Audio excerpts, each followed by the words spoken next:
Welcome to the OAPN podcast with your host, Adarsh Sakare. No bullshit, no cuts. 100% raw conversations with 0% fucks to give. We don't encourage the consumption of alcohol, but if you want to open up a cold one while you watch this, it's not a bad idea. Welcome to episode number 137. On a personal note with Adarsh Sakare, on episode number 136, we had Anjali, which was awesome, as always. Today is another special episode. Before I speak a little more about our guest, let's welcome Anjaan. Hi Anjaan, welcome. Namaste. Namaste, welcome to the studio. Your initial thoughts of the space? I feel before we start, Okay. I'd love to consecrate the space with something that in the Sanskrit language is called pranava, the first sound, which is Om. So if we both together, maybe even Parmar, who's behind the camera, can chant Om with us. And if you're seeing this now, if you're driving, don't do this.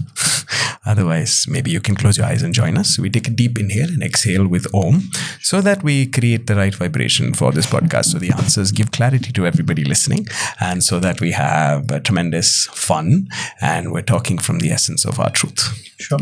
Ready? Let's inhale.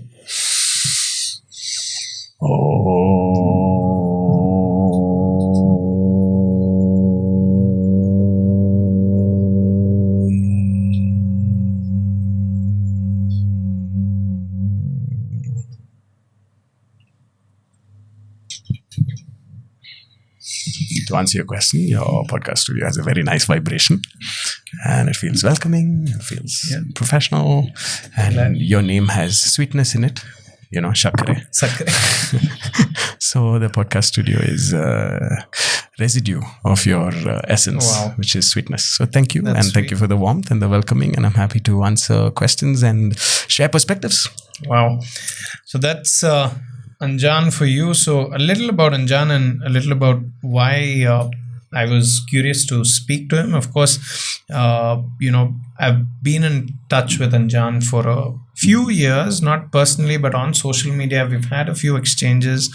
I've followed his path, so to say, as much as possible. Of course, social media always doesn't give out everything that is real, maybe. But yeah, I understand that Anjaan practices yoga and also spreads the word of Tantra amongst people. I've seen a lot of people having a real shift in how they feel, real shift in their perspective towards life, especially people who have practiced these things with Anjaan. And I've also seen that Anjaan is slowly, he's become this person who's challenging perspectives and mediums in this world of yoga, right? So he's out there challenging these things and saying, hey, you know what, I'm going to do this my way.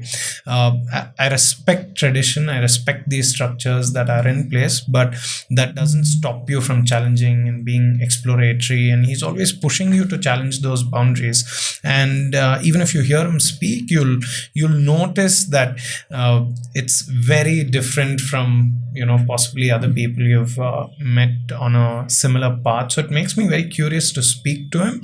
And of course, he's had a crazy, like in his words, he's had different avatars in life. And, we all have, I think we all do. And it all kind of culminates into where we are supposed to probably be going. So you'll probably hear multiple different perspectives on this podcast, possibly challenging ones. And that might make you question your own perspectives as well. And I'm here as well today to kind of ask him some questions which have been long pending in my head. So, I just want to throw it out there and see if I get something out of this, right? If that's going to happen, I think I'll be truly happy from this conversation. But yeah, that was a little background. I'm very excited to be sitting here with Anjaan, and hope you sit through this conversation and that's some value delivered to you as well. So welcome to the episode, Anjaan. Welcome to the studio. Thank you for accepting our invitation. Thank you.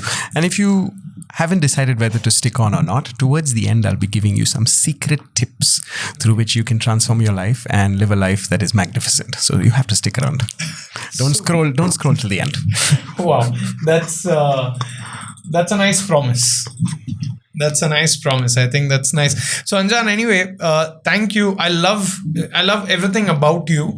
I think it makes me extremely curious. I started this space to talk to people who make me curious. You make me extremely curious. Thank you. Also do make me believe, and I'm gonna start with this right here, that you've possibly figured out a way to fight through things, right? I want to start on this point, right? Generally, any human go through different difficulties, whether it's financial, emotional, whatever it is. I don't think you know all the solutions, but I think you're a person who knows how to get a solution out, whether it's for you or for someone else. Why am I feeling that? I think Or is that true, first of all? I think we're all mirrors. Okay. So all the nice things you said to me mirror back to you. Okay. It's because you've had dash avatars of others that you can appreciate my avatars. It's because you've had a wonderful journey yourself. You can appreciate a journey of somebody like me. It's because you are curious. You see how I'm curious. You see, so we're all mirrors. So when you say something like this, and especially the choice of words you've said, challenge and fight. This is a mirror from what you're experiencing now in life. So I'm a huge fan of syntax and words. Okay, and this is another experiment for everybody viewing. I challenge you to have a single thought without a word. Take a moment. You cannot. Thoughts are constructs, and without a word in any language you want, you cannot have that thought, whether it's imagination or memory, right? And therefore, the realm of thoughtless expression is called feelings. To express these feelings, we have words. That's why language was created, because how else can we express how we're feeling? So therefore, it's very important for us to be careful how we express our feelings. The word challenge and the word fight are not my ways of expression. Okay. So that's why I said it's a mirror. So I would love for you, as this podcast host, to question. And it's an invitation for you to question. It's not a psychoanalysis. Yeah. It's an invitation for you to question why those are your choice of words. Yeah. For me, the choice of words would be alignment, love, and effortlessness, which is Vishrama. When you're in Vishrama, you have no Shrama. And therefore, you're always in your ashrama. I don't have to go to an ashram, because this is our ashram right now. So yes, of course, life throws curveballs at you. Yeah. You learn how to bat better. Of course, sometimes the flow is against you. You learn how to swim better. Of course, you fall down 7 times. Learn how to get up 8 times. Not seeing it as a fight. Not seeing it as a challenge. Seeing it as the path of perseverance and determination, and just keep going on. What else is there to do other than keep growing, keep expanding, and keep going on? So thank you for perceiving that I might have hacked it in some way. I haven't. Okay. The only truth I know is that I don't perceive anything as a difficulty or a challenge or a fight. I approach everything with love. So anything that perceives that presents itself as a perceivable problem, I'm like, hey, what is this teaching me? What is this helping me grow into? How is this opening a door for another opportunity? You know the famous line on social media, there is no rejection, there is only redirection. I've just been living that all my life. Wow. So nothing is a difficulty. Everything is a gift if you see it with eyes of the present moment. And this in Sanskrit is called Sat Chit Ananda. But we can get into the syntax of Sanskrit later. Sweet. Does that answer your question?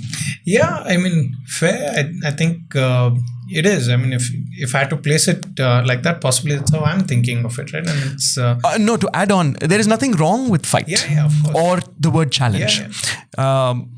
The beauty of Tantra is that we break the duality of all of these things. Everything that's seen as a fight can also be seen as a path to peace. Everything that's seen as a challenge can be seen as an avenue for growth. You see? So it's again just tilting the perspective and deciding what your truth is. Sure. Because things happen. You decide if they are making you happy or if they're not. And like I said, if they're making you happy, continue. If they're not, change. You spoke about alignment, right? So Did I? recently, Yeah, I did. recently I was having a conversation with a friend of mine, and so here's the thought I had, and you tell me what you think about it. So I have kind of learned that let's say we have to, there's a flow state that you need to be in, which is effortless, right? So this word called flow state has to be effortless. It can't be with effort. Absolutely. It's only effortless when you're in a flow state. Correct. And when you're in a flow state, you're more aligned, right? So, but then I started to think, hey, you know what? Am I aligned? Right? I feel like sometimes there are aspects I'm aligned, there are aspects I'm not aligned. So the way I perceive it is I'm not fully aligned. Yes. Right? This is how I'm talking to myself. I'm not fully aligned. So I do believe that there are instruments Absolutely. that help you align. Right? I want to start there. If you can tell us, how should a person think of what are the instruments available on my hand for me to be aligned? Beautiful. Yeah. So let's start with the Japanese esoteric concept of shu-ha-ri. This is a Zen concept. It's also used in Japanese martial arts. Shu being the perceivable training domain. Ha means the ability to expand, and ri is usually flow. In modern psychology or Jungian psychology, I'm not sure who coined this, but there's 4 levels of skills: unconscious incompetence, conscious incompetence, conscious competence, unconscious competence. So alignment comes in the last one. So let's take the example of something mundane, like driving. You drive a car, you drive a car, you drive a car. When you started, you had unconscious incompetence. You didn't know which was the accelerator, which was a brake, which was a clutch. You didn't know. You didn't know what you didn't know. Like most humans, we don't know what we don't know. Suddenly from there, you went to conscious incompetence. You know you don't know how to drive. You're conscious, but you're still incompetent. You still can't drive. So you know that's accelerator, brake, clutch. You know this goes forward, this goes back, but you still can't drive. So you're still incompetent. Then you start training. You driving class, whatever. My uncle taught me to drive. Your uncle might teach you to drive. Father, whatever, right? And then you're like, okay, hand at 1050. This goes forward, this goes back. Okay, gear shift, clutch, brake, and you figure it out. Conscious competence. You know what you know, and you know. But today, when you drive, you're like, Yeah. unconscious competence. Most of the time, you don't even remember that you've reached home. You're not aware of the road. Right. And that, Jamie Wheel calls it the flow state. In Sanskrit, we call it Purushartha. And in Tantra, we call it Trayate. So there's many terms to explain this state. Dancers, musicians, martial artists, painters, sculptors. You can reach this state through multiple ways. So to answer your question, the way doesn't matter. Choose any tool. My martial arts teacher, Shiva Subramaniam, he says, the answer to how is however. The way doesn't matter. What matters is you stick to that path. If you find it not useful, change the path. But stick to it. There is an element of, at least in the world of consciousness and spirituality, there's an element of spiritual shopping. Okay. Right? And a sense of, it's like because it's a supermarket out there. Yeah. So I don't discourage anybody from doing that. Do a bit of spiritual shopping. But when you find one that gives you some answers and gives you a reminder of your essence, stick to it for some time. Go deeper into that well. Don't go chasing all the new modalities that are available, because every well is deep enough. And if you're not happy with that well, move to another well. But don't go chasing it. So the answer to how do I find alignment? There is multiple tools out there. Like I've just named some of them. Choose one and go deep. Don't wait for alignment. Instead, keep going. Resilience and just a kind of determination, dedication, and a sense of, hey, I'm just going to get up and do this. Have that fire in your ass. And then alignment will naturally appear. It's a byproduct. If you go chasing alignment, it's not going to happen. The effortlessness doesn't happen without the processes of effort. But take any skill set. Oh wow, that's take any dual, skill right? set. That's dual nature. It's a duality, but eventually leading to this flow state of ashrama, right? So any practice, any sadhana, anything you choose, whether it's driving or whether it's podcast making. Now you're at 136. It's so effortless for you to ask the questions and effortless for you to edit it. And you guys are watching so much, it's effortless for you to understand Adarsh's flavor and the flavor of the OAPN podcast and the network. So every element of skill has sadhana in it. So do the sadhana. And then the result is alignment. What happens is most people want to put the horse before the cart. The cart doesn't pull the horse. The horse has to pull the cart. Nice. I think I jumped into some of the deeper questions too quick, but it came to me. So there's no. Depth or shallow is all perspective, no? Who decides? Yeah, that's also true. So, couple of questions for me to just get like initial, it'll just help me understand you better, and then possibly I'll bring it back to some of these concepts that I've been curious about. You speak about different avatars. I want to speak about, you did mention in one of your videos that, your grandfather and then your father, your family has been a family that has been into yoga, right? And that has walked, thank you, Mr. Parmar. That has I didn't want to interrupt him. that has explored this path, Sure. Right? And I'm totally unaware to what extent. Sure. And I'm totally unaware what it completely means to you. But there has to be a pivot, right? There is this pivot where I feel like this present avatar of yours had to start at some point, right? Is that definable, or are you saying no, that's not definable? Thank you for that question. I think the words must and should and have to don't exist in my realm of experiences. This is predominantly because of the tantric lineages I'm part of. And the theme across this podcast I'd like to share with you, the one who's watching, is 2 words: question everything.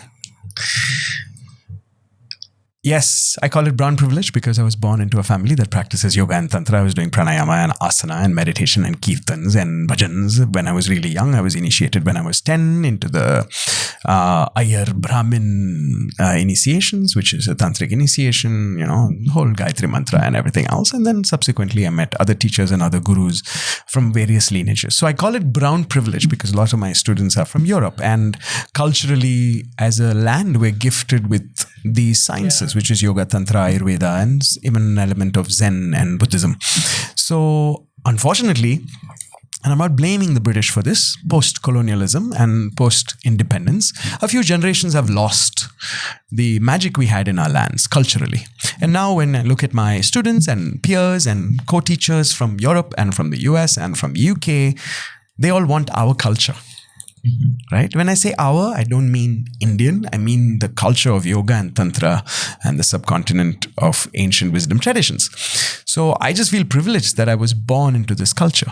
But because I also follow the path of question everything, I even question these practices.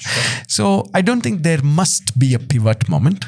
Every moment is a pivot. This conversation has also changed us. We have new neurons firing up, like Andrew Huberman would say, neuroplasticity. And you who are watching has new neurons firing up. There's new thought patterns in your brain. And this is a pivot moment too. So if you can perceive life as every moment is a pivot, then the only trajectory is growth. Now, if you perceive there must be one pivot moment, then after that pivot moment, what? You're not growing? We're constantly growing. We've changed with this conversation. I've changed. You've changed. I've articulated in such a way like I've never articulated before. So thank you for that question. That's the mark of a great podcast host. And I see the reflection in your eyes. So I know there's a bit of thinking going on there and a bit of feeling. So at both levels, at the neurological, somatic, psychological, physiological level, we're changing. This is a pivot too. So there's no point in looking at one place in life where things shifted. And unfortunately, even my brand marketing manager says, Anjaan, you need a change story. I don't have that. right? I have a boring story. I was born into a yoga and tantra family. I just went back into my lineage. So it's boring also because I have a podcast and I've interviewed about 300 wellness professionals and everybody has his backstory, right? Oh, I had a corporate job and then I found yoga and then I found peace. Or I was in a bad marriage and then I found tantra and then I found conscious relationships. Or I was going through the hustle and then I found alignment. I just call it brown privilege. I was born into a family that was sorted for many generations, and the sortedness seeped into my genetics and my way of thinking and my way of being. And I've had great teachers and great gurus and great guides and great family members, including my grandfather, who shaped me to become who I am. So I'm just very grateful and very thankful. And I continue pivoting every moment. Sweet. Well, I completely agree to that. I think I would still want to stick on to one perspective that may not align with yours, which is some pivots are more intense than other pivots. Of course. Yeah, each individual has their journey, and some people might see like a different shift. Like all these people I interviewed, they had a bad job, they wanted to get out of the rat race, and they found yoga.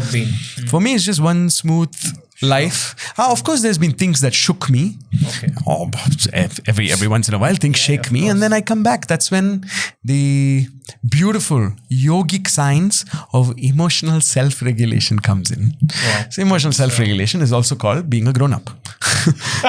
Right? Let's talk more about shit happens. Move on. Yeah. This is the 6th or the 7th time someone's used the word initiation with me. I was initiated. I have no idea what initiation means, right? I've heard it in multiple conversations. Hey, you know what? He's been initiated. I want to be initiated. Oh, beautiful. What does it take for me to be initiated? Okay. Like, I feel like I'm already initiated, sometimes. Yeah. So I don't know what it means, but I feel like I'm initiated. Yeah. But what does it take, and why should you get initiated? How deep can we go? I mean, go ahead.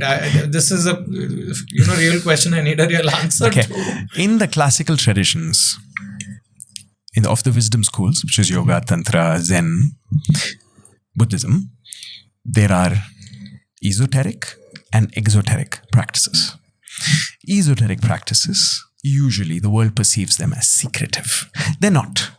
The teacher feels you're ready and he gives you the next step, or the next mantra, or the next koan from my Zen monks, or the next kata from my martial arts teacher, or the next revelation, or the next sadhana, or the next japa, or the next way of dhyana, right? So these are esoteric,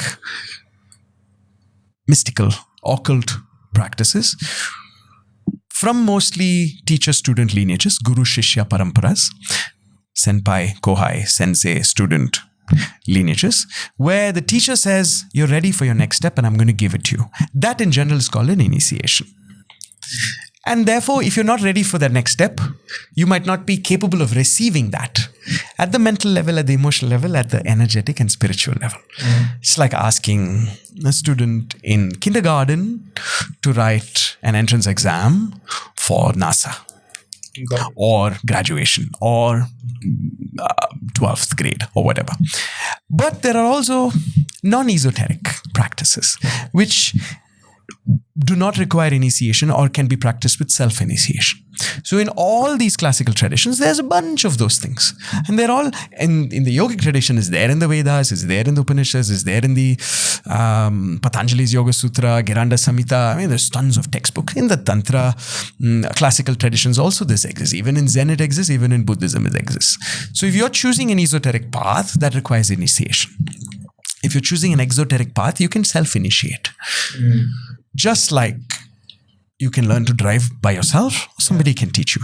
Just like you can learn to cook by yourself, or you can go to a chef. Just like you can learn how to make a podcast yourself, or you can take advice from other people. And so finding an expert in your domain will accelerate your process, might give you some answers which you haven't seen, might give you some guidance which you could not think of because we don't know what we don't know. And that is when the role of a teacher or a guide or a mentor comes in. Whenever I have my one-on-one clients, I always tell them, I'm only going to tell you what you already know. I'm just reminding you. Right? And this is why in Sanskrit we have beautiful words. We have Adhyapak, Shikshak, Vyakranak, Acharya, Pandit, Guru. Whereas all of these translate in English to teacher. Right? So each of these have a different role in the transmission of knowledge, experience, and initiation. So if you choose one of these esoteric paths, I'm happy to introduce you to gurus who will see your dedication and value and curiosity. And that comes with the dedication of, I'm going to follow your instructions and do the sadhana as per the instructions, because that is why I want to get initiated. Because they're also selective who they initiate, because they want the practice to have the respect that it deserves. Like now, as a 136 old podcast episode creator, if somebody came to you and asked you for advice on a podcast, would you put your heart into it knowing that this guy will never start a podcast? No, you'll give him some tips and let him go. Yeah. But if you know he's definitely going to start a podcast, he's bought a microphone, he's bought cameras, he's got guests lined up, he wants to rent a studio, he's like, I'm going to help you, man. Yeah. That is initiation. So there's esoteric, exoteric. And then to go deeper, there are traditions which are agama and nigama. Okay, agama is traditions that go against Vedic scriptures. Nigama is the ones who follow Vedic scriptures. So each of these traditions have their own nuances of initiation. When it comes to the subtle realm, which is not so scientifically explainable, so the rational thinkers and skeptics might even call it pseudoscience, but I encourage you to listen to it for a moment. There are subtle realms in the world of mysticism and energy and occult sciences, which definitely require initiation because they're not palpable in this three-dimensional materialistic world. And when something is so subtle, it's not so gross. Like you can tell somebody this is a microphone, right? But can you tell somebody what is the wavelength of the frequency of the wave that is passing through the microphone into your system, into the camera, into your listening device? You can't. You need a scientist for that, or you need somebody who understands frequency and wave and modulation. And so this is initiation. Wow. That's from gross to subtle. Thank you. I think clarifies a answers your question I've had for a very long time. Okay. Fair. And I feel we all what were the two methods you said? Esoteric? Exoteric. Esoteric, exoteric. I feel we all choose either or. Or both. Or both. Or both. Why not? So let's take the example of podcasting, right? You took advice and suggestions from somebody else, but then you experienced and you learned from your mistakes. Sweet. A few more questions for me to understand you better. Go for it. Right. A large part of our experience also comes down to how we feel physically, right? So that also comes down to what we eat. Sure. Have your eating habits changed over the years? Eating habits. And how important is this food for you? Sure. I think one of the beauty of the yogic sciences is that it gives you tremendous self-awareness. When you can build that self-awareness, you're able to really understand what foods work for you better and what foods don't through trial and experiment. And I love saying this, you are the experiment, you are the experimenter. So if you spent at least, you are the experiment, you are the experimenter. Okay. So if you've spent at least 25, 30 years on this planet, you must have by now figured out what suits you and what doesn't suit you. Yeah. The problem is people know what doesn't suit them and still continue to eat it or drink it. Right? And this is a lack of self-awareness. Yeah. So whether you're a yogi or not, you can really increase your self-awareness. Yoga gives you tools for that. So in terms of my diet, I have a very self-aware diet. I eat when I'm hungry. I don't eat when I'm not. Some days when I'm happy of not eating, I don't need to eat. I have no lack of energy. Some days when I want to eat something that is perceived as naughty, like a pizza or a burger or a fry or a plate of nachos, I eat it. So I'm not that strict on my diet, but everybody should become self-aware of what works for you, what doesn't work for you, what are the compounds and food substances that work for you that don't work for you. Figure out what the sources are. Just because you're eating something organic doesn't mean it's healthy. Just because you're eating vegetarian doesn't mean it's organic.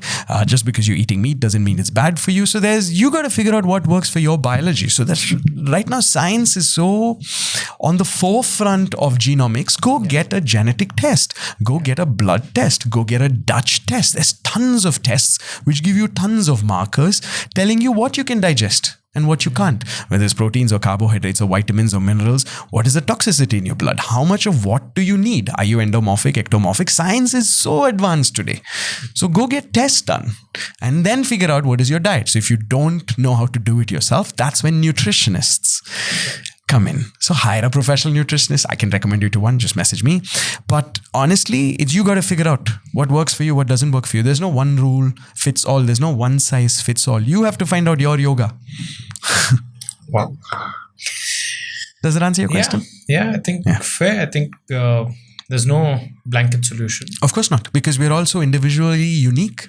You know, the beauty is in our collective experience, we hear these truths and then somehow we accept them. Sugar is bad. Yogis should only eat vegetarian, right? So for me, as I told you, the theme of this podcast is going to be question everything. I question everything. I'm like, why? Where is the research? Show me. Who proved this? How many samples study? What is the... You know, there's an amazing podcast called Science is Dope. Do you know this guy? Incredible. So watch him, right? So if you're really skeptic, you will love his podcast. If you're not skeptic and you're a believer and you're blindly believing everything that the internet world or even your gurus have told you, listen to him for a bit. He has videos on everything from spirituality to meditation to Ayurveda, right? So, I mean, science is definitely dope. Yeah. And in a way, somebody like me who functions in the world of wisdom traditions can say modern science is catching up with wisdom traditions. But who am I to even say that? Maybe modern science is more advanced.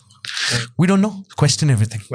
Question everything. What you find experientially as your truth. Like I found out eating something at some time fulfills my nutritional needs, fulfills my energetic needs, fulfills my digestive needs, fulfills my taste needs. But I've spent enough time on this planet to figure that out for myself. Similarly, eating some other things destroys me. So I'm not going to eat or drink that. That's all. So you figure out what works for you. Like I said, if you spent at least 25, 30 years on this planet, it's high time you figure it out. If not, never too late. Start today. There's a point in your life where you used to get a monthly salary for some of the tasks you used to do. I guess you don't anymore. I think, you've figured out ways to earn your own income. You're an entrepreneur in your own way.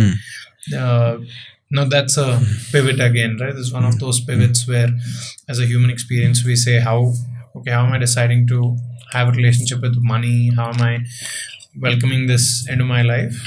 And it's purely a financial decision that we make. How was that shift for you?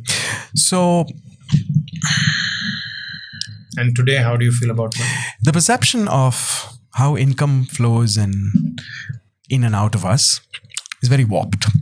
Is very? Warped. Okay, what's warped? Warp, like ambiguous, like disillusioned. Okay. Like a warp. It's warped. So, what you call salary, I don't call salary. Okay. I was never a salaried employee, ever in my life. I've had contractual obligations through which I added value to some organization and that value paid me. Okay. But my contractual obligations always, my entire life, was such that I could leave anytime. This was a conscious decision I took early on, like when I was 18 or 19. So I've never had this pivot that you're searching for in my life of transitioning from salaried employee to self-employed. Okay. Even today, I have contractual obligations. They are to my clients who are paying me packages. They are to my students who come on my retreats. They are to my one-on-one high-impact HNI individuals who come with me on 5-day immersions. They are to my group coaching clients who join my group cohorts. I have contractual obligations to them. So that dynamic has not changed, right? So I'm sharing this to help everybody have another perception. Yes, salary is a term you use. Thankfully for me, I have been gutsy enough. I had the balls to find ways to be in the system but not off the system. Very, very few windows in my life, like max 1 year, 1.5 years, I've had engagements where I've not been able to do what I want. And the minute that happens, I leave. I try it out. I say, okay, let's see. Let's try this again. And you never know. Like a job, I might take it again. There's no closed doors for me. Somebody offers me a job. Yeah, why not? I'll try it out. But if it doesn't work for me, I'll leave you. So I'm not that employable, because unless you keep me really joyful and satisfied and fulfilled and expansive, not just in my bank account, but also in my heart and in my spirit and in my mind and my energy, right? So I always have this example of, you can either just grow vertically or you can grow like an amoeba, inorganically. So I've always chosen this. I've never chosen this. Right? So, which is why the multiple avatars also. Like, if I continued with any one of those assignments, I would be on the top of that. But that was never really a goal of mine, to be on the top of anything. I really want to be everything instead of being the number one in something. Right? And this is my nature, I guess. It's my prakriti. So it might not be your nature. Maybe you want to rise up the ladder, the corporate ladder. So I never had those desires. So the minute I'm reaching some kind of a ceiling, I leave. And then I find something else that challenges me, something else that makes me grow a bit more, that makes me expand a bit more. So I've not had that pivot moment, thankfully. Yeah. And I've always been only in engagements which implicitly or explicitly give me freedom, because that is a core value of mine. Yeah, freedom. Yeah, I think if someone's willing to give away the freedom for too long, it's a prison. Yeah. And that's absolutely okay. All you need to do is figure out what is the cost benefit analysis. I'm giving away my freedom, but I have a fixed salary coming in every month because I got to feed my wife and child. Nothing wrong with that. I'm not coming from a space of arrogance or holier than thou. This works for me. It might not work for you. So please stay in the system and please earn your salary, and the evening come for my meditation class. No problem at all. Right? You want to have those systems in place because maybe you haven't had the opportunity or the input or the guts or the idea that you can do something else. And the ones who get the idea move out and become entrepreneurs or become self-employed or become nomadic travelers or become podcast creators.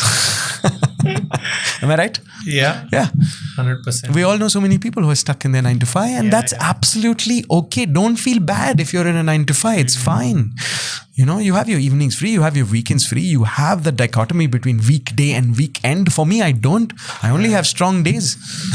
No weekdays. Yeah. And no ends. Every day is on, man. I'm on. My life is on every day. But everybody can't be like me. Yeah. And everybody can't be like you. And we need people like you to help people like me. So please continue your job so that if you get frustrated, you can hire my services to find peace. Now, if you're also going to come with me and hang out in places that I hang out and you're very peaceful, then I can't really add value to you.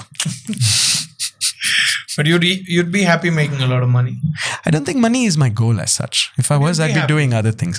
And I don't think money is what gives us happiness. It is what you can get through that money is what gives us happiness.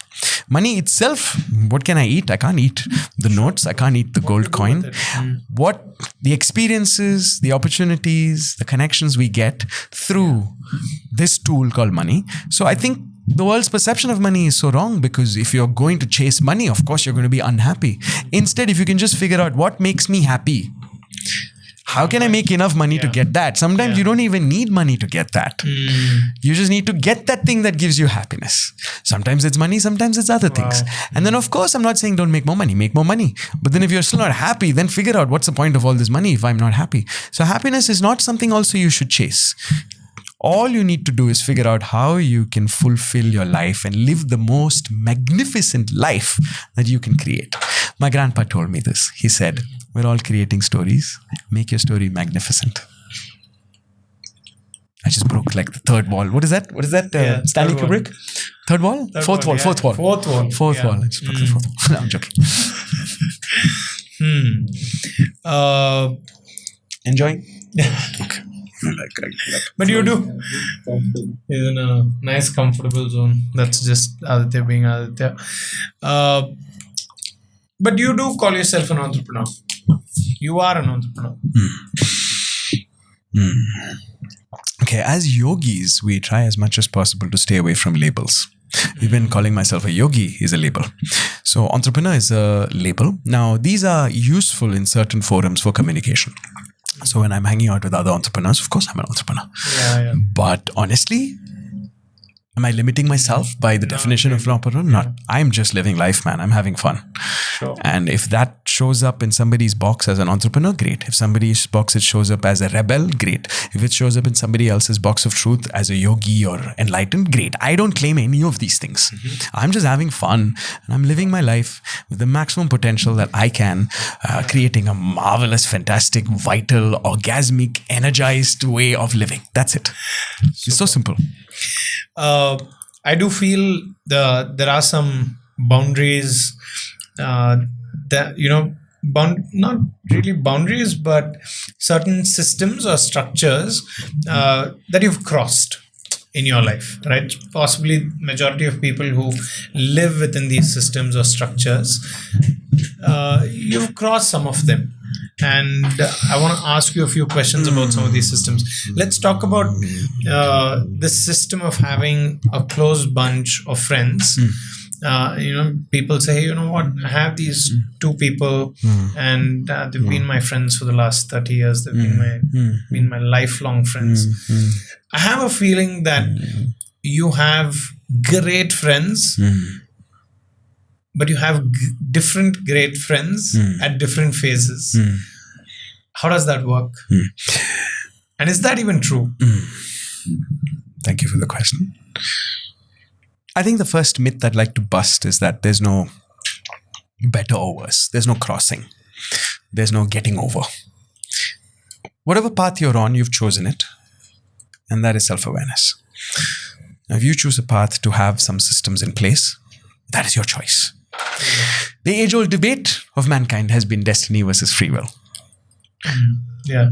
Right? Chance versus choice. So I lean towards free will and choice. Of course, there's an element of grace. There's an element of things beyond our control that I surrender to. But I would say for me, it's an 80-20. For many people, it's 50-50. Many people in the spiritual community, it's 80 surrender and 20 action. For me, it's 80% choice. So your chances today have brought you all, your choices today have brought you all your chances. So first thing I want to point out is I wouldn't see it as a crossover or a better way, or I have surpassed some systems. I have hacked out of the matrix. I am now a free bird. None of that, because that's going from one matrix to another, going from the capitalist matrix to the spiritual matrix. And I have many friends in Copenhagen and Bali and Goa and Rishikesh who are all in the spiritual matrix, right? And they're also as troubled as people in the corporate matrix. So no difference there. So you cannot snap out of one matrix and go into another matrix. So there's no transcendence there. It's just recognizing where you are and being realistic with yourself and get the skills so that you can keep expanding, keep growing. Now, when it comes to friends, in yoga we have a term, Vasudeva Kutumbam, which means the entire creation of humanity is my family. So my core essence and my feeling and the way I operate and the way I hopefully show up in the world is my religion is love. My nationality is human. My birthplace is earth. And this is the limitlessness or boundarylessness that yoga gives you as a gift. It's nice to hear all this, but it's beautiful to embody it and practice it. And anybody can do this. Start with stop asking people the question, where are you from? Why does it matter to you? Okay, I'm going to ask you something, Adarsh. Oh, wow. And you can also answer. Okay, interesting one. Ready? Introduce yourself to me without your name, without your nationality, without your gender, without your hobbies, without your work profile, without your dreams, without your memories, without your past, without your future. Name anything that you have given a name for, your ambition, your religion, your caste. Introduce yourself to me without any of these.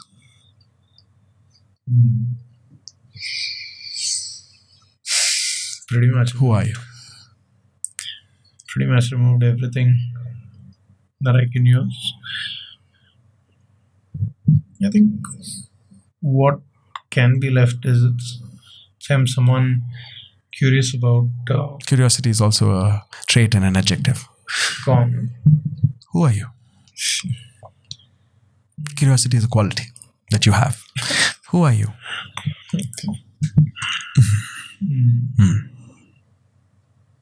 Very hard to answer. Not at all.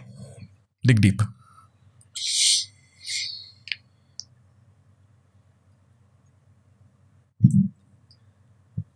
You have an answer? Yeah, energy at the end of the day. Great. Energy is beautiful. Energy is a beautiful answer. So the essence of who you are doesn't change, irrespective of your name, nationality, skin color, hair length, beard, religion, job, right? Unfortunately, the world pays attention to these outside markers. So if you can start seeing every entity that comes into your worldview as this essence, you recognize Vasudeva Kudumbam.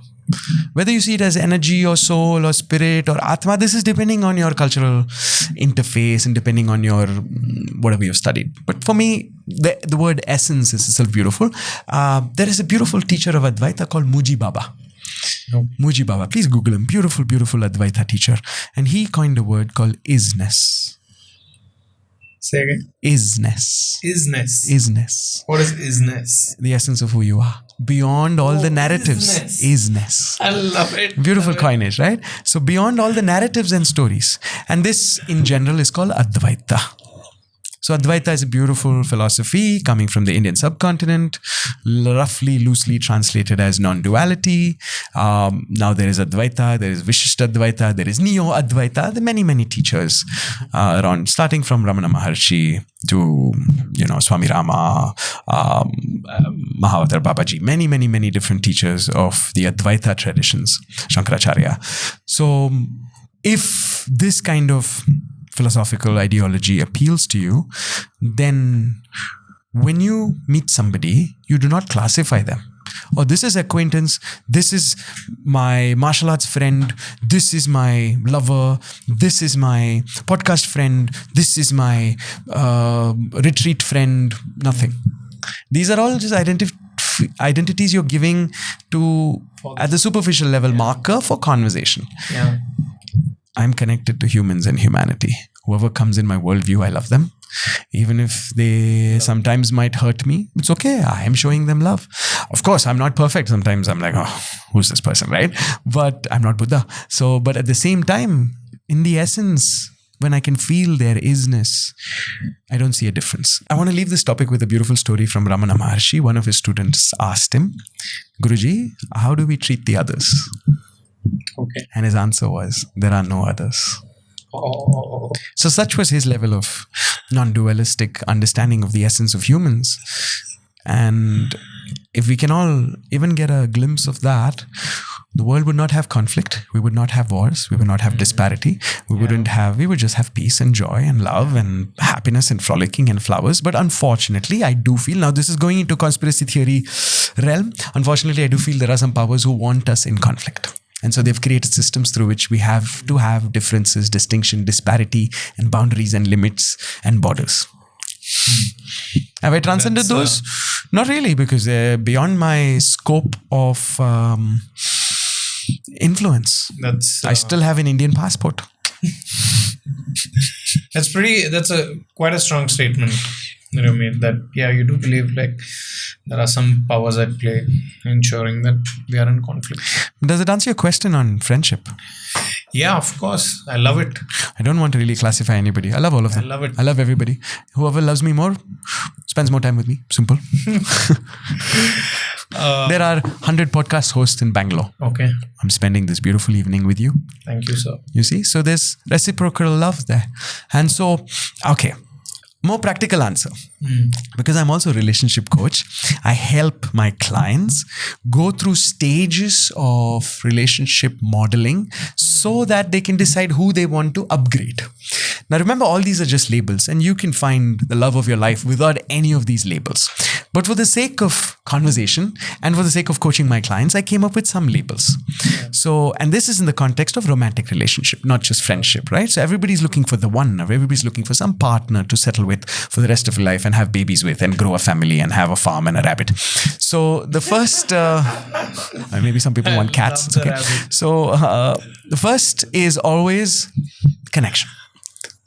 When we meet humans, there's connection. So this is called connectionship. Then there is an element of interest. or you're interested in the person. It's called interestship. Then you seek mutual interest and you're kind of flirting with each other. I call this flirtationship. Then you upgrade that flirtationship to an explorationship, where you're starting to explore mentally, emotionally, physically, intimately. From an explorationship, if it doesn't work out, modern society calls it situationship. But then if it works out, it becomes relationship. When that happens for a long enough time, a committed relationship, they become a lover. When you finally upgrade that lover, they become the mother of your child or the father of your child. Society, we call it marriage and husband-wife, but beyond those labels, it becomes somebody you have a child with, which is the ultimate mark of kind of compatibility. So these are the phases. So of course, everybody's not a lover. Everybody's not a baby mommy for me. Everybody's not an explorationship, but everybody is a connection. So when I say there is no other, of course, I'm also upgrading only a selective amount of people. Just like there's 100 podcast hosts, but I'm only with you. So we've gone to explorationship now. Oh. Does that answer your question in terms of levels of connection? Great. More practical answer for you. Super. You touched upon a topic that for some reason I thought I'll come to later, but I feel like I want to get into it right now. So you spoke about spiritual leaders, and then you quoted Ramana Maharshi. Yeah. So I want to talk a little about spiritual leaders, and Wow. because I love how different spiritual leaders speak and share their message and live, and right. So for me, I think if there was ever like a spiritual leader that I kind of started listening to, it was Osho. I still feel like You resonate with him.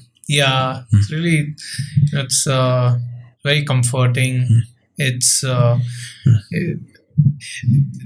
the quality of challenge that he throws at you gives you so much freedom. Beautiful. Relieves, right? So then, of course, Again, the word challenge. Huh?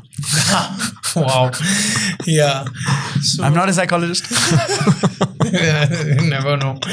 Another avatar of yours. Vedic psychology. Yes. So it really opened me up. It opened me up to questioning things and freed me of a lot of things. And then present day, I found a few concepts of Sadhguru of real value.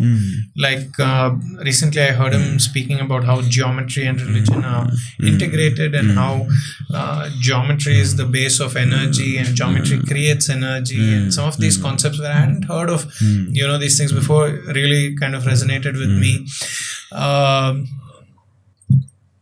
Sri Ravi Shankar, I got a chance to meet him at one point, and I think that was the first time I actually felt different for some reason, right? I felt, okay, hold on, I think you can feel positive energy. Sure. So, and then it kind of proved to me that, okay, the people who are on a certain spiritual path, I think do have that aura. And what people say that, hey, you know what, when you're in a presence with someone, you feel that energy.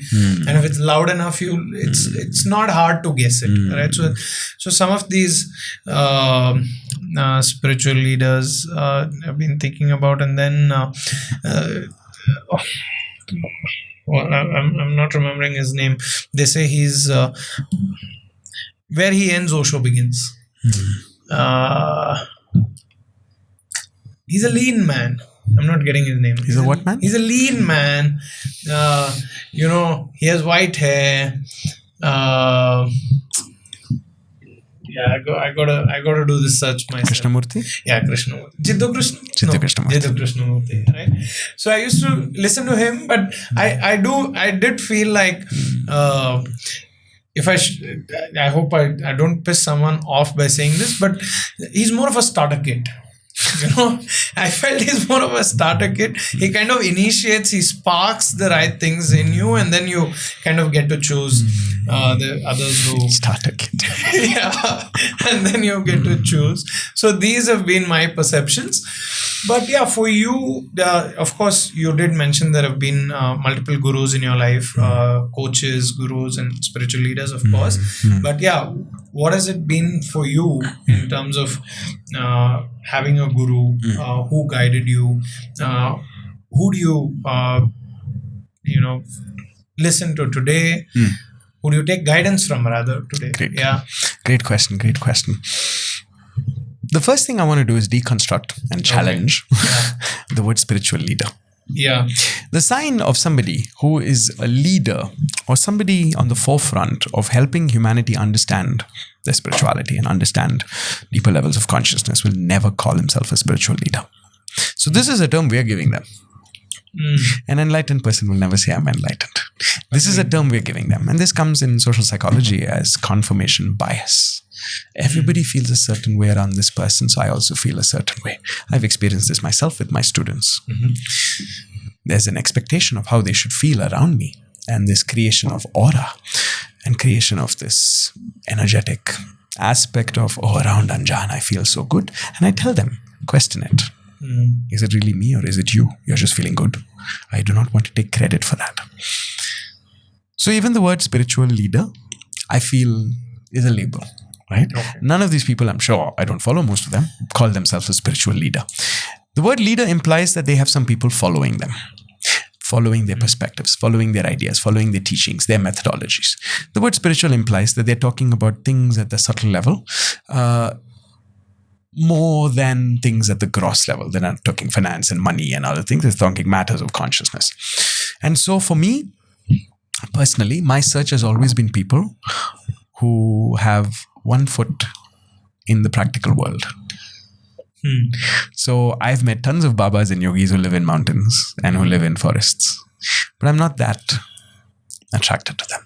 So every human has to go with who they are attracted to. You're attracted to Osho, Jiddu Krishnamurti, whoever. Yes, it works for you, great. Because that person is giving you perspectives that you haven't heard.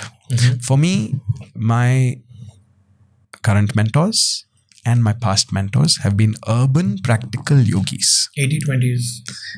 Urban practical yogis. No, you mentioned a 80-20 ratio, right? For me. Yeah.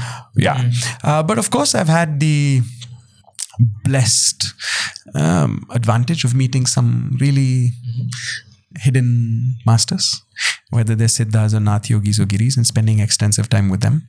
Some of which I'm not even allowed to talk about, and some of which who they currently are not in the public domain or public sphere. So they don't have WhatsApp message, Instagram, nothing. And they will find you when they want to. So some of my lineages are pretty much esoteric. But I think anybody who expands your way of thinking can be somebody who you can learn from, and then with the matrix of question everything. So I think a more important answer than who is my teacher is, or who are my teachers, is how do you identify who should be your teacher?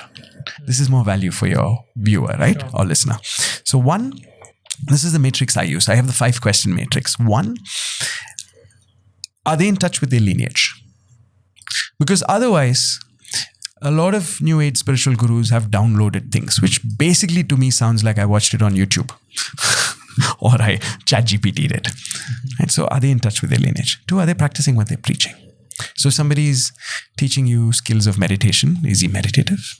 If somebody's challenging you, is he challenged in general for everything in life? And like Osho, for example, high level of I don't give a fuck. Yeah. Right? So you can learn that challenge norms through him. If they're teaching you mantras, are they practicing those mantras? What is, if my martial arts teachers, all of them, if they're not practicing, they're not qualified to teach me. What's happening in the world today is something called the wounded healer syndrome. This comes from battlefield, where even if you're wounded, if you're a medic in the battlefield, you help the other guy fix his wounds, right? So I'm not against Western psychology, but most Western psychologists and therapists need therapy themselves. In the Eastern system, this is not allowed. Unless you're sorted, you're not allowed to mess with somebody else. Yeah. Whether it's my Zen masters, whether it's my Tantra teachers, whether it's my yoga masters, whether it's my martial arts teachers, they've reached a state. That's why you go to them. If they're still messed up, they're not allowed by the lineage, by the paramparas to share. So be careful who you go to. And choose a teacher who's still in touch with his lineage, practicing what he's preaching. Third, and very important for me, is are they fun and light-hearted? For me personally, I've met many gurus who are very serious, who are very strict, their path itself is that of seriousness. For me, it doesn't work because I like the lightheartedness of life. I like childlikeness. So most of my teachers are also childlike and playful. Okay. 4, do they make you feel safe? Some of the esoteric traditions, one of the paths is to put you through difficulty. Sweep my floor, take out my garbage, wash my feet, to check dedication. Right? But if that's coming from a space of, I'm doing this because I know it'll help you grow, I think it's okay. But sometimes it comes from a space of, I'm your teacher, I have the ego. So find out if they're able to really be kind and nice and good humans, and how is their heart. Okay? And number 5, and I think this is the most important, you have to have tangible and intangible expansion. The proof of the pudding is in the eating. So when I was in Rishikesh, I met somebody who was like, Anjaan, I've been practicing, can I say the practice? Okay, I've been practicing transcendental meditation for 20 years. Wow. But I have all these problems, it's a messed up relationship, messed up finance, messed up health, messed up everything. So then I sat back, listened to this person for 2 hours, and then I told her, thank you for saying all this to me. But do you see that whatever you're practicing is not working for you? Do you have the guts to discard it? Even if the teacher, Maharishi Mahesh Yogi, great teacher, transcendental meditation, working for so many people beautifully, but it's not working for this human. Can you have the guts to accept it? That it's failed for you and find something else. So of course I had resistance. I don't know, it's such a great modality. It's helping so many people. Great. But look at the proof of the pudding. You're a disgusting dish today. Can you become a beautiful, delectable delicacy? So find a teacher who helps you become that delectable delicacy that you're capable of becoming. Through the practices, through the perspectives, through the sharing, your life should be expanding and you should be going closer and closer to living this fantastic, marvelous, incredible, orgasmic, vital life that you're capable of living. Physically, mentally, emotionally, sexually, intellectually, energetically, spiritually, financially. All aspects, all domains of well-being. Proof of the pudding is in the eating. If it's not showing up, it's not working, man. Change it. Change your teacher. You might consume all the content of Sadhguru, but might not work for you. Maybe it's because you're not consuming it correctly. Maybe it's because you haven't heard really. Maybe because you haven't gone and spent time with him or any teacher. Many people swear by it, but many people don't. So you have to figure out what works for you. There is no good or bad spiritual leader. There is only you who then makes it yours. So I'm not a fan of spiritual leadership. I don't even call myself a guru. I'm a Maitreya. I'm a friend. I'm walking the path with you. I'm just a few steps ahead. So expect mistakes from me. Expect me to change my mind. That is the expectation you have. And I don't have all the answers and I'm not claiming anything. I'm telling you what's worked for me. And I'm giving you tips on what could work for you. So even with what I say, question everything.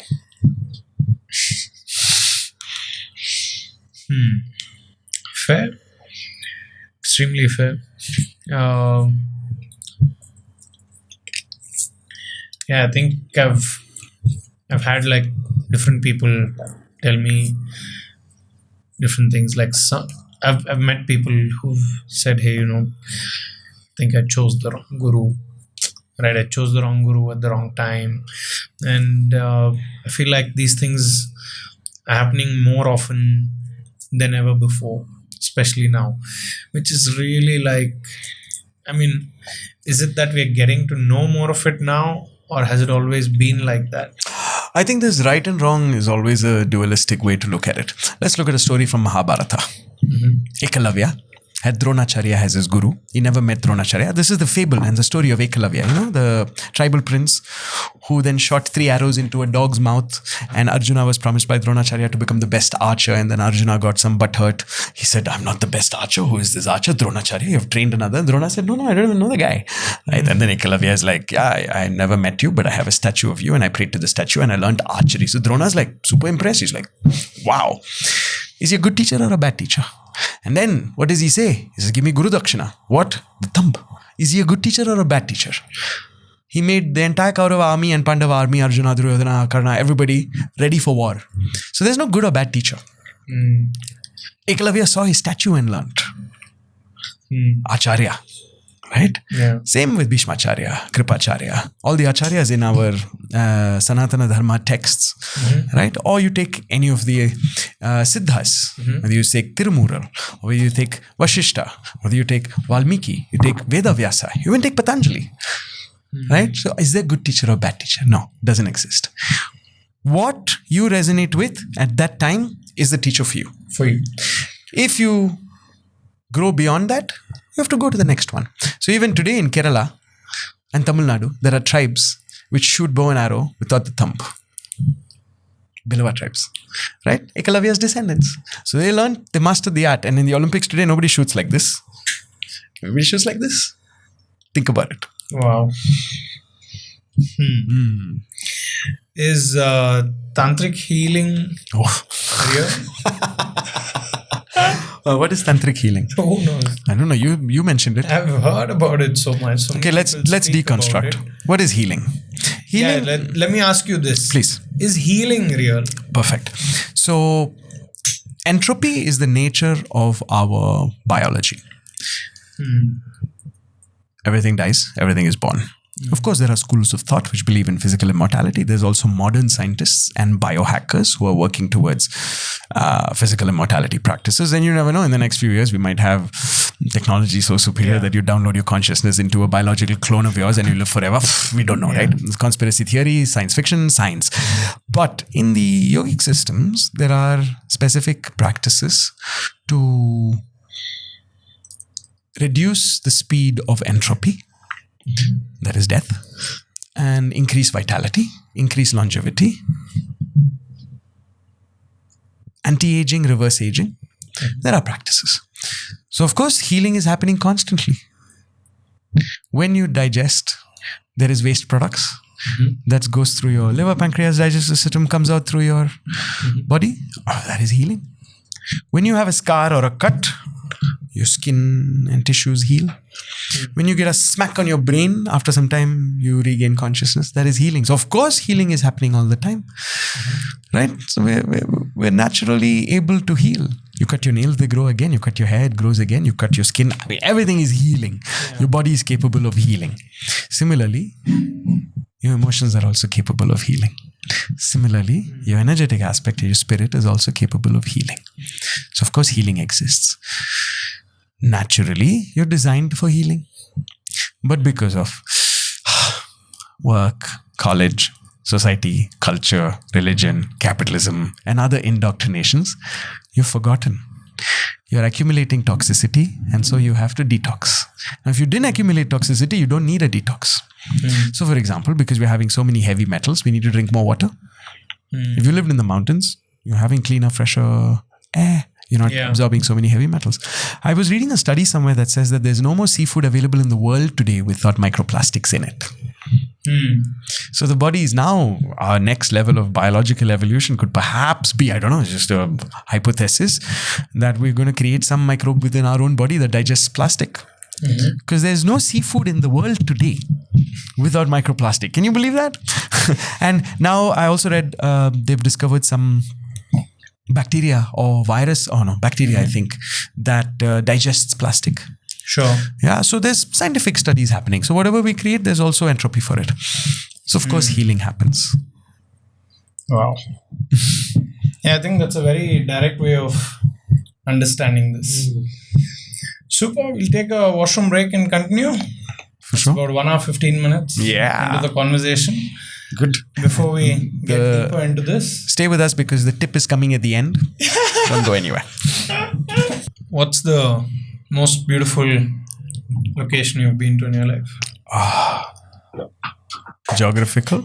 Yeah. Most beautiful non-geographical location I've been to in my life is within. I in general like islands. So this beautiful island off the coast of Koh Samui called Koh Phangan, Bali of course, Sumba near Bali, Gili Air, Gili Travangan, Perhentian Islands in Malaysia, Andaman Islands, Nicobar Islands, Sri Lanka, Cyprus, Greece. I mean, there's beautiful islands across the world. I haven't been to the Caribbean cluster yet, so once I go there, I might. So islands in general, beautiful sunsets where the sky turns into a million colors and the sand in your toes and the wind in your hair and ocean vibes. Wow. And do you think places pull you back there? Like, do you feel like geographical locations pull you back? Pull me back or pull somebody back? Pulls you back. Yeah, of course. There are favorite destinations that I keep going to again and again. My threshold for city is limited. So I stay in big cities in a limited time every year. I go there mainly for my clients and my workshops and my retreats and for corporate events. But otherwise, mostly I like to be in islands, forests and mountains, yes. So where's your next stop? From here, I go to Thailand and then I go to the UK. I also want to give our listeners an opportunity to understand how is it that they can reach out to you and at what basis, right? Because I feel like even if we are able to reach a few people, it's going to be of real value and real help. So what is it that people can reach out to you for? When you're craving expansion and want to find better ways of living, you can reach out to me. The tools I use are from classical wisdom traditions of yoga, tantra and zen, but I'm a modern practical yogi and I teach you tricks on how to live in this world, paying your bills and handling your corporate colleagues and bosses. Predominantly now my focus has been on relationships. So if you have any kind of worry about your relationships, either you're in an existing relationship and you want to improve your connection, your intimacy, your conversation, or you're single and you want to manifest somebody who is like-minded and aligned with you, that's when you can reach out to me. And they reach out to you on Instagram? You can catch me on Instagram, WhatsApp, Facebook, LinkedIn, Twitter, wherever you want. You can message Adarsh, he'll give you my contact details. Just look for Meditate with Anjaan. That's on Instagram and on Facebook and on Twitter. And then now I've also launched Tantra with Anjaan. You can look for that. And there'll be a few other, let's say, brand avatars that come out soon. Wow. And of course, they can reach out to you on social media, and I do hear that you want to have like an institute, an ashram of your own. But these classes that you host. So I have, I have online, offline workshops. Whichever city I'm in, I do in-person workshops. I have one-on-one immersions, which is mainly online, but then also my clients come and visit me wherever I am. I have group programs, online and offline. And soon we're launching teacher training courses where you can get certified to facilitate and hold space for others. So all of this is coming. Plus we have retreats. We have the usual formats of 1-day workshops, 4-day workshops, 2-day corporate workshops, etc. So, I mean, once you get on the list, all of this gets sent to you. So whichever city you're in, if I'm coming to your city, come and say hi. If not, catch me online. If not, follow my free content. If not, I don't know, find somebody who helps you expand. Do you have, and again, right, a lot of, I know sometimes I'm really jumping topics, No but problem. I'm just going with, my thought flow. Don't apologize. Do you have a schedule? Like a day-to-day, do you believe in I wake up call? I wake up, I live, I sleep. At what time do you wake up? So usually during the new moon cycles, I'm awake earlier, like 4 a.m., 5 a.m., pre-Brahma Muhurta, which is an auspicious time for introspection, spiritual work, meditation. And I sleep by midnight or 1. During the new moon cycles, I sleep a bit longer. So for me, sleep is something which if I'm tired, I'll sleep. If I'm not, I'll stay awake. But I try to match my rhythm with the circadian rhythm, which is the rhythm of the sun. So when he's up, I'm up. When he's asleep, I'm going into a phase of rest and relaxation. So just like women have the infradian rhythm, which is 28 days, for people in the masculine body, our menstrual period is nighttime. Okay. So that's when you rest and relax, and that's when you don't make important decisions, and that's when you don't do tremendous introspection work or watch mindless Instagram scrolling, and you find ways to rest and relax so you can also digest your food. And this in Ayurveda is beautifully explained. I would invite you to Google it. It's called Dinachara. Dinachara. Where did a lot of this knowledge come from to you? Okay. Though it might seem because of my eloquence that I'm highly knowledgeable, I'm honestly in a state of I don't know anything. I'm only sharing perspectives which have worked for me. I'm sharing concepts and ideas that I have experimented with and experienced. So I don't think knowledge is something I've ever chased. Because today with ChatGPT, everybody knows everything. So knowingness is not really knowledge or intellect. It's actually a deeper understanding. And the beautiful example I always give is honey. Okay. Can you explain how honey tastes? We can try. We can say it's sweet, it's gooey, it feels nice, it makes you go But till you taste honey, you don't know honey. And once you taste honey, you don't need to know about honey. You don't need to have the knowledge of it. You have the experiential awareness of what honey tastes like. You still will not be able to explain it to anybody else. You just have to feed them honey. So my entire life process has been accumulation of experiential awareness and accumulation of understanding of different things through experience. So whatever I'm speaking, I've pretty much experienced. And if I haven't, I pretty much say, I don't know.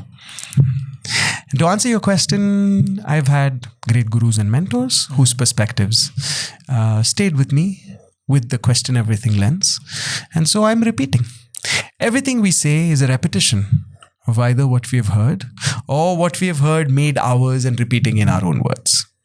So there is no original thought in my books. Everything comes from somewhere. Now, even if somebody says I downloaded it, the Vedas were written by the rishis, they received it from somewhere. The Shiva Samhitas say they received it from Shiva. The Vijnana Bhairava Tantra says they received it from Shakti. So different texts, different lineages, Vaishnava Purana, different texts in Sanatana Dharma say they received these messages from different places. And that is why Indian philosophers are not called philosophers. Indian philosophy is not called philosophy. It's called darshana. Drishti, to see. Darshana, the seeingness. The seers is what they were called. Whereas the Western philosophy is philosophia, love of knowledge. Right? And that's the thinking man. Have you seen the statue? Yeah, so they're great philosophers, Aristotle and so many of them. But Seneca. But Eastern philosophy is called darshanas. And we have more than 300 darshanas. About 30 of them have stayed alive. All sorts of darshanas. Rationalist, non-rationalist, dualistic, non-dualistic, scientific, non-scientific, empirical, non-empirical. So many darshanas we have. And so when you play with these different philosophical darshanas, you get insights. So I've played with them. I've had exposure to multitude of them. I've had discussions with my teachers on multitude of them. So I can't say I learnt them. I could say I was exposed to them. And that's what I do with my clients and my students. I don't teach them. I expose them to multiple perspectives and multiple biases, just like we're doing through this podcast, just like you're doing in your own right. You're an acharya because you're having so many guests and you're exposing them to multiple perspectives. And through that, hopefully, your listening audience is getting expansion. I think at the start of this conversation, what excited me the most, and that's still, I think, to this point that has remained, is this freedom to play that you've given, right? And that's how you live as well. You have this freedom to play, and that's really wonderful. Yeah, I mean, that freedom to play. That's the only game we're here for, because the game is called life. If you don't play with it, what else are you playing with? Just play with it. And don't play with it with the idea of winning or losing. Just play with the idea of enjoying and experiencing, because at the end of the day, you're born, you will die. And if you accept that as a truth, now there are immortality schools which say, no, I'm not going to die physically also. That's also bigger play there. So you choose what play you want to play and just play. And if you're playing in the corporate world, if you're playing in the relationship world, if you're playing in just play it and don't feel ashamed. And there's no superiority, inferiority. The yoga guru living in the mountains is not superior to you making your salary and driving through Bangalore traffic. Don't let anybody make you feel lesser for what you're doing. Find your own ways of expansion. Can you be the best at your job? Can you be the best salesperson? If you're a salesperson, can you be the best marketing person? Can you be the best podcast host? Can you have the best podcast? That is your journey. That is your play. Choose your play. Choose your play and play it very, very well. Have fun while playing it. Play hard, play smart. And don't stop. Aditya, you have a question? He's run out of questions. No, something more on the experience side, something you felt or things like that. You could start off with travel. I've been privileged enough to be nomadic since 1998. Of course, I've had a few primary wardrobe locations where I keep all my stuff. But in general, I've held a nomadic state of mind. And I've been privileged enough to be able to hack travel through different ways. Initially, it was through blogging and through events, and then through yoga travel retreats and wellness retreats. And 2028, I finished 30 years of nomadic life. Wow. So that's when already the craving for having a pet. I can't have a pet. It might seem like wow, but honestly, there's things which I cannot have that somebody who has a house has. And first is, where is your house? I don't have an answer. Where I sleep tonight is my home, right? Many people aspire for this life, but I don't have a pet. I don't have a garden patch where I can grow vegetables. I don't have a cupboard where all my stuff is kept, because I pack once in 3 months and take all my stuff with me. I don't have that much stuff, but I'd love a cupboard. So 2028 is a kind of deadline, blossoming date I've kept for myself to call one place home. So the experiential awareness of travel is that it expands you, it makes you a new person.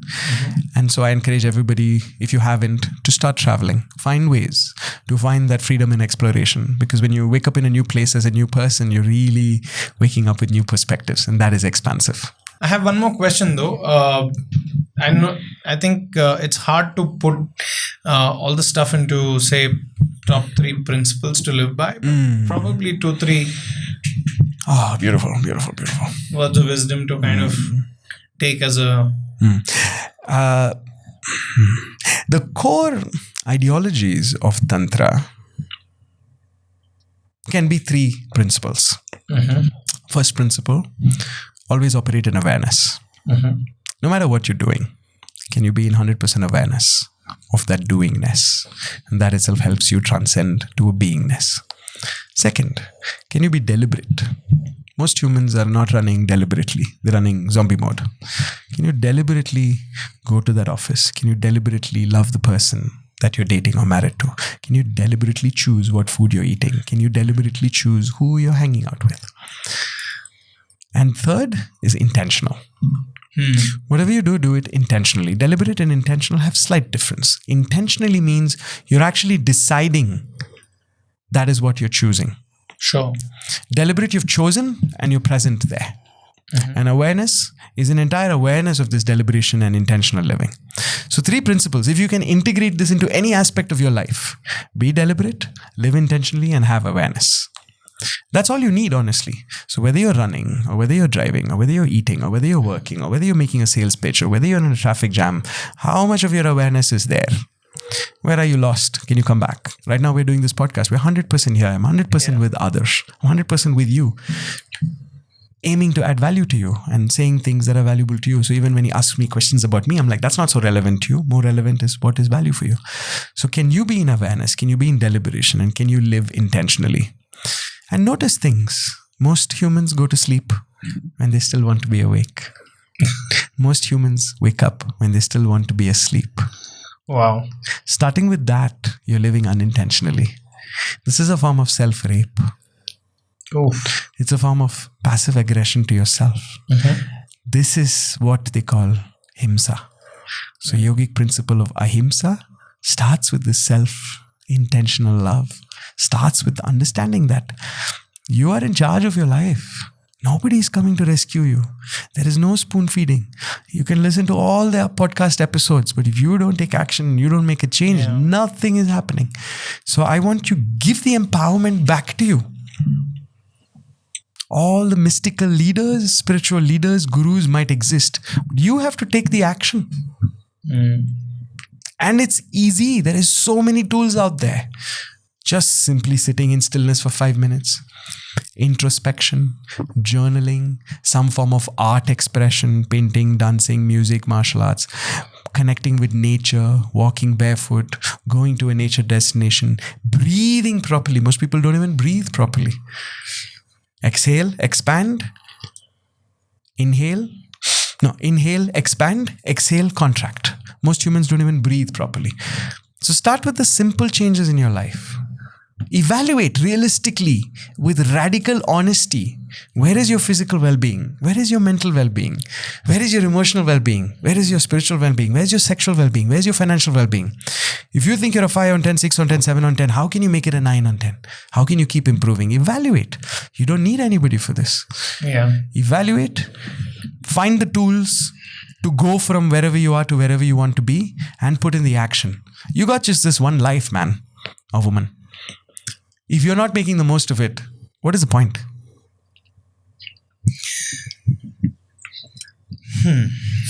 I honestly feel there's a lot you've given us to think about. It's quite a bit. And I do feel we need another episode because, there's a whole bunch of things I really couldn't start off with. But there's also already a lot on the table. So I think we got to run a part 2 of this. Perfect. Whatever you want. We got to run a part 2 of this over the next 2 weeks while you're here. But thank you for just putting yourself out here on the microphone on this podcast towards every question that I threw at you. Thank you for your very articulate, amazing questions. And as promised, here's the final tip or science for you. The science of breath is something that I'm very passionate about. And breath is the one aspect that reaches every cell in your body. And at the end of the day, you're a collection of these cells and atoms. And if you can simply become aware of your breath, honestly, 90% of your problems or perceived problems will disappear. So here's a little tip. In ancient yogic practices, it's called pranayama. Find a good teacher. You can even reach out to me, who can teach you some basic conscious breath techniques. In the West, it's called breath work. In the yogic system, we don't think of it as work. I like the word breath play or pranayama. I just busted another myth. But my big tip for you is, if you can just do one thing, and that one thing that will really, really change your life is learn how to breathe properly. So longer, softer, deeper. Longer, softer, deeper. So as you inhale, let it be soft. Let it be long. Let it go to the depth of your being. Most people are shallow breathing, just with their neck or their diaphragm or their lungs. Can you take it at the thoracic level, diaphragmatic level, abdominal level? And eventually with sensitivity, you feel your breath go to every part of your body. Focus on your breath. You don't need anything else. Spend dedicated time every day, morning or evening, to just sit down and breathe deeply. Automatically, you're activating your parasympathetic nervous system. You're giving your body a chance to rest and digest. You're giving your neurons a chance to rest. Your overthinking is stopping because you're focusing on your breath. So the overthinking of the future problems and the past worries temporarily is suspended. Breathe deep, long, and soft. And that's the big tip for you. And I know you'll be like, oh, I probably heard this. But trust me, if you make this one change in your life, 80% of your problems will go away. Physical health, mental health, emotional health, spiritual health. Breath is your secret. And this is Tantra. There you go. There you have it. I have no idea what part of this podcast has moved whom, but I think it's left me and Aditya with a sense of gratitude, with a sense of courage, with a sense of peace, with a sense of curiosity. Yeah, leave a comment if you feel good after listening to us. We'd love to hear how you feel good. Whether you have courage, peace, curiosity, or you're like, oh no, there's too many concepts and I got confused. Even that is welcome. Leave a comment. Chat with us. We're people who like engagement. So ask us questions. Leave a comment. Share this with your friends and subscribe. There you go. He said everything that I was supposed to say. This was episode number 137 on a personal note with Adarsh Sakare. Most probably you're going to hear a part 2, because quite clearly this whole topic of relationships, which we should have dived in a little earlier into the podcast. We could have got a lot more of that, but hoping that'll happen on part 2. Thank you for watching. We'll always see you on the next one.